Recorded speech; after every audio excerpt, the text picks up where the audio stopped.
men, how are you not embarrassed when you ask a woman to split the bill or to go 50-50 in a relationship with you? And why exactly would they feel the need to be embarrassed?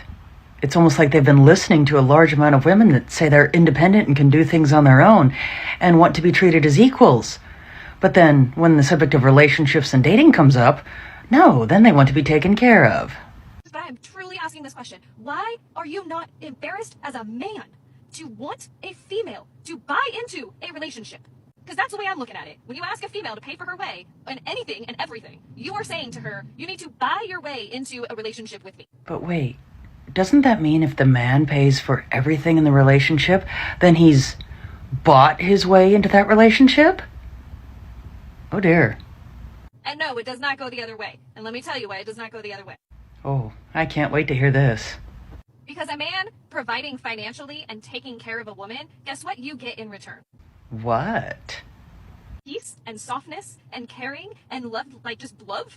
When you ask her to contribute to a relationship and you ask for that, you are asking her to give 150% while you're contributing 50%. It rather sounds like one is implying that the only thing a man has to offer in a relationship is money. And then y'all get mad that a woman's not giving you what you want because you're asking her to basically be a business partner in your little relationship. I'm not wrong. Sure about that? Because the only way that that would actually be possible is if legitimately men only had money and financial stability to contribute to a relationship. She is not wrong. A man should not ask modern women to pay the bills or go 50-50 on date nights. What a man should do is completely ignore them and go on his merry way, because the minute woman gets your attention, in most cases the happiness and peace of your life is gone. For women who pay 50-50 bills with their men, I have a question for you. A genuine question. How do you get turned on by this man? How do you get wed for this man? How do you get attracted and feel like a girl and cook a meal and serve him and say, thank you so much, baby? You know, sweet, romantic things to this man. How do you do it? Because I cannot. If I pull 50% of the bills with a man, I cannot treat him like a king. I can't. I just cannot. I have never done it. I have never tried it. And I can't do it. And this is not to mean that if I am married or I have a man and he gets in difficult times, I'm going to leave him. No. But he has to show me that he doesn't need my money to pay the bills. It's done by placing more value on him than the money he earns. But don't worry, you won't be able to do it because you are too focused on the monetary aspects of a relationship than the meaning of it. So this guy that I went on a Hinge date freaking dines and dashes on me and my girlfriend. We met on Hinge and he's like suggested for our first date like Panera Bread. And I was like, I'm totally down for that, but I kind of wanted something a little bit more exciting. So there's this hibachi place next to us. And I think hibachi is super fun because like they do the things in the hat, they throw up their like tools around. And I think it's just like a fun thing in case we get in an awkward moment, we have something else to watch. And my girlfriend was also going on a date at the same place. So I was like, oh my God, let's just go. And we'll maybe we can get set at the same table and pretend we don't know each other. Like it'll just be fun, like whatever. But then she gets freaking stood up by a guy. So she's going to hibachi by herself. So when my date comes, I'm just like, hey, is it okay? Like, is it cool if she just hangs out with us at the hibachi table? And he was like, yeah, no problem. So I didn't think it was a big deal. And then like while we're doing the hibachi, whatever, he gets like super awkward. And like my girlfriend and I are getting drinks and we got like steak and seafood and he just got like chicken and rice. So when the server asked like, should we like, how are we splitting the bill? I was like, oh, put it all on one, because I was just gonna pay his because he had to sit with my girlfriend and I. He didn't even really get that much, and like I enjoyed the conversation, so I was like, let me just take care of it for him. And this guy asked me to box his food for him and he never comes back. And in my head I was like, what the fuck?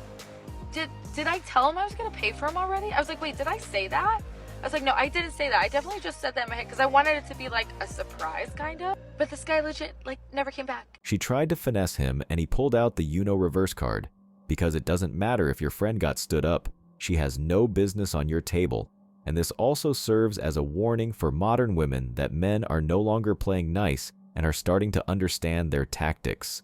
I'm 34. I'll be 35 in almost a month. I have a good job. I have a good career. I'm a kind, loving person. I'm a good friend. I buy for myself. I moved to LA 11 years ago, and I have not asked anyone for a single thing in my life. I worked for everything that I have, and I'm failing at relationships. I really don't know what's wrong with me. Why am I so scary? But yeah, I've succeeded in many areas of my life, but relationships are really not happening for me. So at this point, I'm just thinking that, you know what, maybe it's not meant for me. Maybe I'm just meant to be by myself. Not sure why nobody wants to speak up about this, but I guess I'll be the one to do it. There is a serious shortage of attractive, eligible, mentally stable, emotionally available men.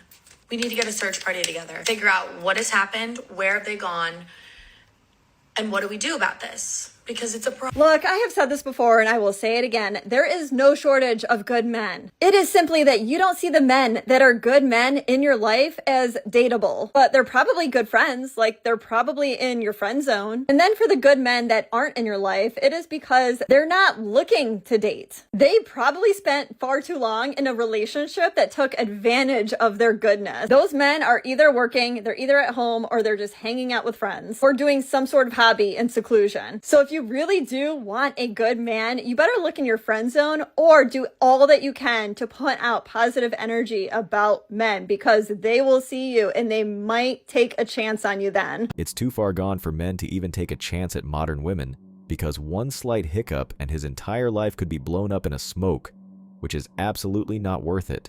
The dating culture today is a crash course in divorce. Like, I need people to take a moment to understand what the dating culture today has done. It has made it so easy for you to drop an entire soul that you once claimed to love, to cherish, and promised to stay with no matter what. Now, in some cases, if there was an extreme reason, or there is a clear reason that no, separate, absolutely, I understand. But this ability to just drop a soul like it means nothing. Oh, it looks like your phone is buzzing. I'm doing the dishes right now. Do you mind checking it for me?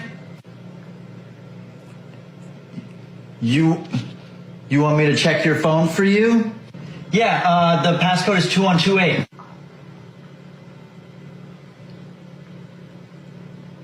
Who was it? Babe, who texted me? It's Mark. He was asking if you were free this weekend to hang out. Tell him I'm busy. Tell him I'm hanging out with you.